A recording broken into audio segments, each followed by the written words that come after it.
Amahoro bakundwa, ndabasuhuje mu izina rya Yesu. Uwiteka nabiteho kandi abagirire neza. Imana yacu ishimwe. Nje kongera kwibutsa abantu muri gukoresha urusango mutazakora ikosa.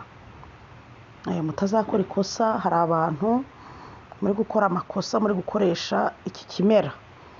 Nje kukivugaho utazakora ikosa ugasanga uyu muti ukoresheje nabi, cyangwa se ntukore nk'uko mba nabibigishije.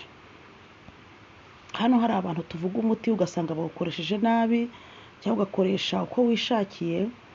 Buriya niba na muganga akubwira ngo, na muganga usanzwe akubwira ngo uzajya unywa ikinini kimwe mu gitondo, ikindi nimugoroba, ikindi nijoro, wowe ukagifata wenda mu gitondo gusa ukarekera, burya ntabwo ukira.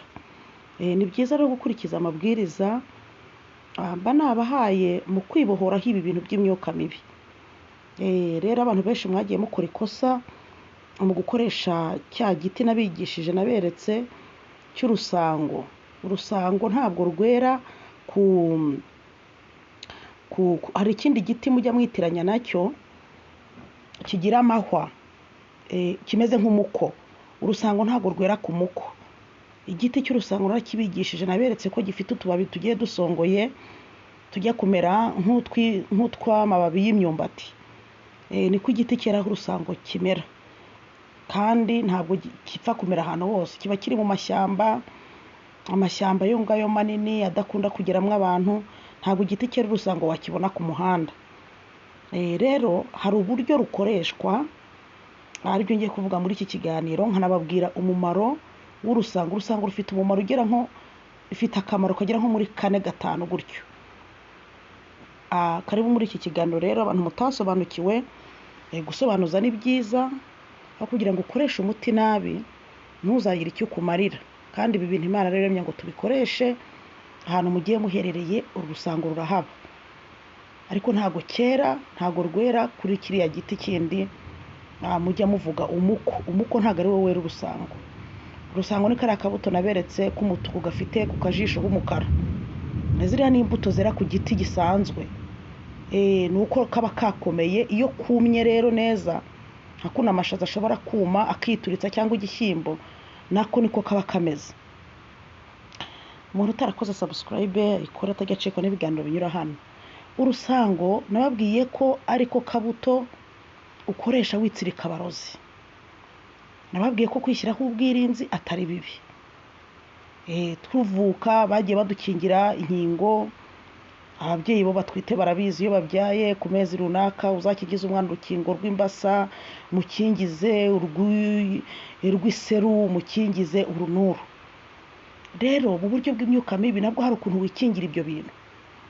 Nababwiye ko rero uru rusango ufata akabuto kamwe, umuntu uwo ari we wese yakamira, n'umwana yakamira.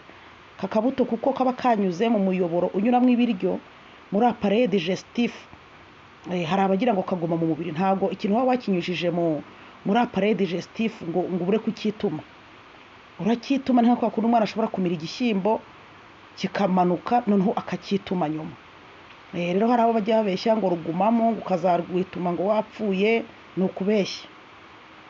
Runyura mu mubiri wawe rugakora icyo rugomba gukora, rwarangiza wazajya kwituma nako kagasohoka. Nka kwa kundi unywa amakara agakora umurimo wayo, agakamura amarozi, nyuma ukituma cyangwa ukaba wabinyara. Uru rusango rero ufata akabuto kamwe mu gitondo. Nta muntu umira urusango ku manywa, abavandimwe mwe, nta muntu umira urusango nimugoroba izuba ryarenze. Nuko rukora nyine. Niba uzi ko warumize ku manywa, ubwo byarapfuye. Hari abantu bagiye bambwira ngo barumize ngo nimugoroba, abandi barambwira ngo barumiriye mu nzu. Urusango iyo ushaka kwitsirika abarozi, abandi bakambwira ngo bagiye batongeraho ayandi magambo. Hoya, iyo ari igihe cyo kwitsirika nta yindi mitongero wongera kuri uru rubuto. Ni akabuto kamwe ufata ukajya hanze ku zuba mu gitondo. Biterwa n'igihe izuba rirasiye, rishobora gutinda bitewe n'uko wenda muri mu gihe cy'imvura. Ariko ushobora gucubuka uvuga ati uyu munsi kuva izuba rizindutse riva, saa moya wenda riravuye, saa 2 riravuye, ukajya ugahagarara hanze. Nta muntu umira urusango ari mu nzu. Ugahagarara hanze ukareba mu mirasire y'izuba, ukayirebamo ugafite mu ntoki. ukabanza ukatura amagambo kavuga ngo ngiwe nyina ndiho kubwayo Rosine, rukura mu mirasire y'izuba, ukwira izuba rihingutse niko nitsiritse abarozi bose abazaturuka iburasirazuba, iburengerazuba, amajyepfo n'amajyaruguru. Ugahita ukamira, biba birangiye. Nta yandi magambo wongeraho kubera ko ijambo ryo kwitsirika ryumvikanyemo. Ugahita ukamira, kandi nababwiye ko ukamira rimwe mu mwaka. Abantu mutabikoze gutyo rero mumenye ko mwabyishe, muzongera mufata kare nk'abakamiriye mu nzu, ubwo ntabwo byakora. Nubwo wamira kandi nta kibazo, ntacyo waba, cyane ko umuntu nyuma akituma. Niba warakamize nimugoroba, ubwo byarapfuye. Niba warakamize utari kureba mu zuba ngo wature hayo magambo, ubwo byarapfuye. Sibyo?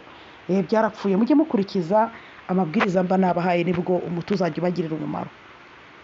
Urusango ushaka kurukoresha nyine witsirika abo barozi. Urusango nababwiye ko rushobora gukora n'ahantu ku bantu bafite ibintu bagurisha. Abantu bafite ibintu bagurisha, abantu bafite amasambu atagurwa, abantu kuko hari igihe umuntu akurogera isambu ntigurwe, akakurogera inzu ntigurwe. Nababwiye ko ugenda ukahashyira urwo rusango, nta kindi uvuga. Ubundi akenshi imiti mbaha ntabwo iba ikeneye imitongero kuko mba nanayisengeye. Wenda abantu bageze ahantu nkorera barabibonye ko imiti biri aho ngaho ku karubanda, ku gicaniro aho dusengera niho ibirambitse. Niho ibirambitse, wenda abantu baje kundeba barabibonye. Ibirambitse aho ngaho imbere yanyu aho dusengera, nta handi nyibaha nyikuye n'imbere yanyu, n'ubundi ku gicaniro aho dusengera niho ibiri. Rero ushaka kuwukoresha nawe ukeneye kugira gute, ukeneye kugurisha ikintu cyawe, ukagenda ukatuhashyira, nta yindi mitongero wongeraho. Kandi imiti mbaha nta mabwiriza, n'uwo ari we wese wo mu rugo aba yawufataho, nta mutongero runaka cyangwa se umuziro. Ntayo, imiti yanjye nta miziro igira, nta mitongero igira. Ikindi cya gatatu, urusango rukoreshwa n'abantu batawe n'abantu.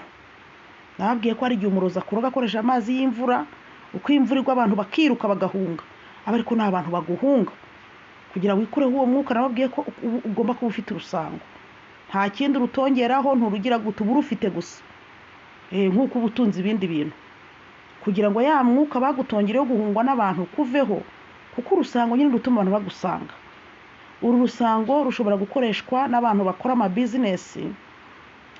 Ushaka gukora bizinesi, abarozi bakayiroga, abakiriya bakagenda, kuri hoteli bakagenda, aho ucururiza bakagenda, abarozi bahanduje. Ntimubizi ko hari igihe umurozi akurogera iseta ntihagire umukiriya uzongera kuhinjira. Icyo gihe nawe ukoresha urusango, urushyira aho hantu kugira bya bintu wa murozi yagutongereye biveho. Murumva ko urusango rufite umumaro. Urebye wumvishe n'izina ryawo, uhita wumva nyine ko ari igituma abantu bagusanga. Rero rukuraho wa mwuka mubi abarozi baba bagutongereye, ya myuka ikugendaho itumaho kugira ngo abantu bagusanga ahubwo baguhunga. Ubuse waba ucuruza abantu bagusange ukazagurirwa nande? Waba ufite hoteli cyangwa resitora abantu bataza ukagurirwa nande ibiryo ntubimene? Abarozi bajya baroga ahantu ukorera ntihagire umuntu uhinjira. Wenda hari abo bitarabaho, mwebwe mushimira Imana, ariko hari abantu aha ngaha bahangayitse bacuruza bakirirwa bafunguye ntihagire umuntu uhakandagira, bagateka ibiryo abakiriya ntibaze bakabimena. Ari umurozi wagize gute wabikoze? Bavandimwe rero ni mu rukoreshe, ni igiti cyiza. Imana ibafashe.